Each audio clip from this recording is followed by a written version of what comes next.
আমরা সিলেটের মানুষ ফখর করি, অহংকার করি আমরা দেশ আলিম উলামা বেশি, কিন্তু যত আলিম লইয়া আমরা গর্ব করি দেশ বিদেশে করতাম পারি হজরত সাহেব কিবলারে লইয়া।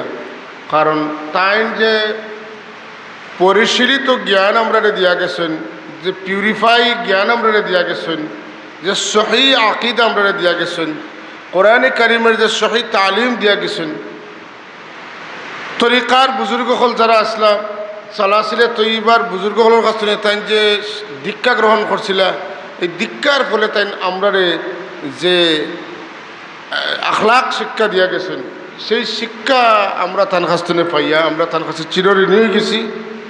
এর লাগি তার সম্মানে আমরা তার লাগি আজকে ইসালে সবর মাফুল করছি। আমরার আত্মার আত্মীয়, পরম আত্মীয়, আমরার সত্যপথের দিশারি, আমরার হেদায়তের মূর্ত প্রতীক, যে আল্লাহর বন্দায় এই জমিন ও দিনরে জিন্দা রাখার লাগে, সঠিক আকিদা প্রচার করার লাগে, সঠিক আকিদা মানবতার সামনে তুলিয়া ধরার লাগে, মানুষের শান্তিতে রাখার লাগে, আল্লাহর যে বন্দায় কোরআনে পাকর হরফরে জাগাত রাখার লাগে, হুজুরে পাক সামের মহব্বতর নূর গড়ে গড়ে জনে জনে আবাল বৃদ্ধ বনিতার কাছে পৌঁছানোর লাগে, তাই যে মসজিদ মাদ্রাসা প্রতিষ্ঠা করিয়া নিজে খুন দিয়া নিজের আওলাদ এটা লাগি প্রস্তুত করিয়া, এবং এই দেশ তথা দুনিয়ার বিভিন্ন জায়গাত কিছু মানুষ, কিছু ফোর্স, কিছু বাহিনী তৈরি করছেন যারা তান পথ এবং পদ্ধতি অনুসরণ করিয়া সঠিক কথাগুলা মানুষের সামনে উপস্থাপন করিয়া যাইতরা, যে কারণে এই মানুষে আল্লাহ মহব্বত করছেন, এবং এই মহব্বতটা আল্লাহ জিবরিলে আমিন দিয়া ইমানদার হলোর কলবে কলবে, রুহে রুহে, দিলে দিলে, জেহনে জেহনে আল্লাহ পৌঁছাই দিছেন। যে কারণে আমরা একটা শিরোনাম, একটা নাম যদি লাগাই দেই আমরা দিলেটা শান্তি আয়। সাবর ইসালে সবর মহফিল লাগাইলে মানুষেও এখানে মনোযোগিতা দিব, মানুষের দিল আকর্ষণ হইব, মানুষ এখানে আইব, আমরার মহফিল কামিয়াব হইব, আল্লাহর ওলির রুও খুশ হইব, আমরার মহফিলও তানসিলায় কবুল হইব। বড় গুণ হইল যে বড়য় হুরুরে মায়া করেন, বড়র পক্ষ থেকে হুরুয়ে মায়া পাইয়া বড়রে ছোট মানুষের শ্রদ্ধা করা শিখে। কারণ এহসানোর বদলা জুলুম হইতে পারে না। এর লাগে রাসূলুল্লাহ ফরমাইছেন, মাল্লাম ইয়ারহাম সগীরানা ওয়ালাম ইউআক্কির কাবীরানা ফালাইসা মিন্না। আমার উম্মতের মাঝে এরা পরিগণিত হইতা নাই যারা বড় হলে ছোটরে মায়া করেন না, আর এর প্রেক্ষিতে ছোটয়ে বড়রে সম্মান দেয় না। মানুষ ছোট বড় হয় খালি বয়সের কারণে নাই, মানুষের ছোট বড় হওয়ার ক্ষেত্রে বড় গুণ হইল ইলিম। আপনি 60-70 বছর বয়স্ক মানুষ, কোনো কারণে আল্লাহ না করুক আপনি যদি বিবাদী হয়ে যাইতে কোর্টও যাইবা, জাজে আপনার জাজমেন্ট করবা, আপনার দোষ করলে আপনার বিরুদ্ধে রায় দিবা, আপনার তখন কথা কইতে পারতেন যে আমি তো তোমার দাদার বয়সী মানুষ, তোমার বয়স 40 হইব, আমার বয়স 80, তুমি আমারে কেমনে দোষী কইলাই। ইনো জাজমেন্টে যে জাজ বইছেন তাই বয়সে আপনার হুরু হইলেও মর্যাদার দিকতনে জ্ঞানের কারণে, পদবীর কারণে তাই আপনার কাছে সম্মানিত। কথা বোঝা গেছে না? যে কারণে আল্লাহ তাবারাকা ওয়া তাআলা কোরআনে কারিমে ফরমায়েন, ওয়াল্লাযীনা উতুল ইলমা দারাজাত। আল্লাহ যারারে ইলিম দান করছেন এরা আল্লাহর কাছে এরার অনেক অনেক অনেক অনেক মর্যাদা আছে। আজকে এই এলাকার মানুষের নিজের এলাকার মানুষের মর্যাদা রিসালে সব করতে পারতা, কিন্তু এই জগৎ বিখ্যাত একজন আলিম রে ফয়লার সামনে রাখছেন হযরত সাহেব কিবলা রহমতুল্লাহ আলাইহি রে। তাইন ইলমর কারণে মর্যাদার অধিকারী হয়ে গেছেন।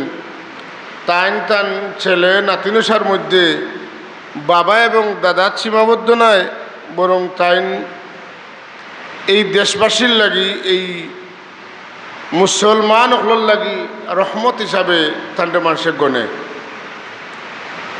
আমরা সিলেটের মানুষ ফখর করি, অহংকার করি আমরা দেশ আলিম উলামা বেশি, কিন্তু যত আলিম লইয়া আমরা গর্ব করি দেশ বিদেশে করতাম পারি হলো সাব কিবলারে লইয়া।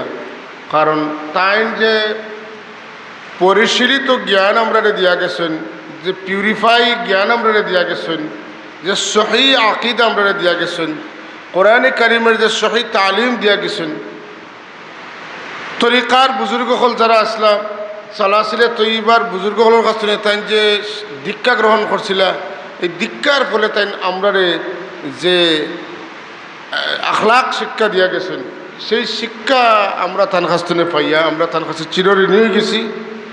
এর লাগি তার সম্মানে আমরা তার লাগি আজকে ইসালে সবর মাহফিল করছি। মনে রাখা উচিত, ফুলতলির সাবর লাগি ইসালে সব যদি আমরা নাও করি, ফুলতলির সাহেব রহমতুল্লাহ এমন খাজ করিয়া গেছেন, কন্টিনিউ তান ইসালে সব অটোমেটিকলি ওইতেই আছে। কিলা আমি ফুলতলি সাহেবের কাছে কেরাত পড়েছি, আমি ফুলতলি সাহেবের কাছে হদিস পড়েছি, আমি ফুলতলি সাহেবের কাছে বয়াত হয়েছি। আমি যত জায়গাত কেরাত পড়িমু, যত সওয়াব হইব, ই সওয়াব যতটা পাইমু সারা সওয়াব পয়লা ফুলতলি সাহেবের নামায় আমলও যাইব গিয়া। আমি দেই অথবা না দেই, পৌঁছাই বা না পৌঁছাই। আমি তার কাছে ইলমে হাদিস বুখারী শরীফ পড়েছি, আমি বুখারী শরীফের সনদ তার লগে আমার যুক্ত হয়েছি।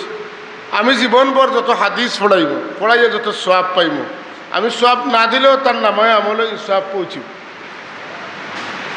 আমি যদি তার মুরিদ হইয়া থাকি, তাই না আমারে যদি পাশান ফাঁসর সবক দেন, আরও উপরদি সবক দেন, আমি জিকির যখন করমু, ই জিক্রে যে সওয়াব হইব, ই সওয়াব অটোমেটিকলি তার নামায় আমলের মধ্যে পৌঁছিব। কিন্তু আমরার আত্মার আত্মীয়, পরম আত্মীয়, আমরার সত্যপথের দিশারি, আমরার হেদায়তের মূর্ত প্রতীক, যে আল্লাহর বন্দায় এই জমিন ও দিনরে জিন্দা রাখার লাগে, সঠিক আকিদা প্রচার করার লাগে, সঠিক আকিদা মানবতার সামনে তুলিয়া ধরার লাগে, মানুষের শান্তিতে রাখার লাগে, আল্লাহর যে বন্দায় কোরআনে পাকর হরফরে জাগাত রাখার লাগে, হুজুরে পাক সামের মহব্বতর নূর গড়ে গড়ে জনে জনে আবাল বৃদ্ধ বনিতার কাছে পৌঁছানোর লাগে, তাই যে মসজিদ মাদ্রাসা প্রতিষ্ঠা করিয়া নিজে খুন দিয়া নিজের আওলাদ হলের এটা লাগে প্রস্তুত করিয়া, এবং এই দেশ তথা দুনিয়ার বিভিন্ন জায়গাত কিছু মানুষ, কিছু ফোর্স, কিছু বাহিনী তৈরি করছেন, যারা তান পথ এবং পদ্ধতি অনুসরণ করিয়া সঠিক কথাগুলা মানুষের সামনে উপস্থাপন করিয়া যাইতরা, যে কারণে এই মানুষে আল্লাহ মহব্বত করছেন, এবং এই মহব্বতটা আল্লাহ জিবরিলে আমিন দিয়া ইমানদার হলোর কলবে কলবে, রুহে রুহে, দিলে দিলে, জেহনে জেহনে আল্লাহ পৌঁছাই দিছেন। যে কারণে আমরা একটা শিরোনাম, একটা নাম যদি লাগাই দেই, আমরা দিলেটা শান্তি আয়। সাবর ইসালে সবর মহফিল লাগাইলে মানুষেও এখানে মনোযোগিতা দিব, মানুষের দিল আকর্ষণ হইব, মানুষ এখানে আইব, আমরার মহফিল কামিয়াব হইব, আল্লাহর ওলির রুও খুশ হইব, আমরার মহফিলও তা নসিলায় কবুল হইব। কথা ঠিক নি না? ইলমে, খালি ইলমে মানুষের মানুষ বানাইতে পারে না, ইলমে শয়তানও বানাইতে পারে। আমার কথা কাঁচা লেখানো হয়ে গেছে, মাফ করবা। খালি ইলমে মানুষের মানুষ বানাইতে পারে না, সহবতে প্রকৃত মানুষ বানায়। আমরা যখন পড়েছি, আমরার আগরের আরো বেশি, কারণ আগে গাইড নোট কিচ্ছু আসিল না, উস্তাদের কাছে না গেলে কিতাব বুঝাও গেছে না। কিন্তু এখন গাইড নোট বাড়াইয়া ছাত্রকলি দ্বন্দ্বও নাই, উস্তাদর খেদমত করলে ইলিম বাড়াই কথা বুঝেও না। কথা বুঝছেন না? কিন্তু প্রকৃত ইলিমের নূর যতক্ষণ পর্যন্ত কোনো সাগরিদে তার উস্তাদর খেদমত করছে না ততক্ষণ পর্যন্ত কানেকশন হইত না। এই জুতা বোয়ার মাঝে, এই খেদমতর মাঝে মূল জিনিসটা লুকায়। আপনারা জানেন আগর গাছ আছে, আগর গাছ খুব মোটা গাছ হইলে এর ভিতরে আগর বেশি থাকবইলে নাই, খুব ছোট গাছ হইলে তার ভিতরেও বেশি হইতো পারে। বিরাদরান ইসলাম, এর লাগি আপনার আমার সমাজটা এখন কোন দিকে গেছে? আমরা সমাজ এখন ওলি আল্লাহ, ইলমে দিন, শরীয়ত ইতাত্তনে হরে গেছে, হরিয়াটা পর্যায়ে গেছে। এখন আমরা যারা পরিচালিত হইতে আছি এরার কাছে ইসলাম বলতে নমাজ পড়া, রোজা রাখা, দন হইলে হজ করা, উমরা করা, আর কেউ জকাত দেওয়াটারে এখন ইসলামের ফরজিয়ত মনে করে না, এটা খুব কম। যারা বুঝে এরা জকাতর উপযুক্ত নয়, আর যারা সম্পদ আছে জকাতর উপযুক্ত এরা এটার দ্বার দাঁড়ে না। আর কিতা বড়রে সম্মান দেওয়া, ছোটরে দয়া করার এই জিনিসটা উঠে গেছে, কমিয়ে আইছে। এটা এমন পর্যায়ে গেছে যে দুনিয়ার মাঝে সবচাইতে বেশি স্টাবলিশড যারা হয়েছে, যারারে আমরা সভ্যতার মাপকাঠি মনে করি, তার কাছে ওই জিনিসটা নাই। আপনারা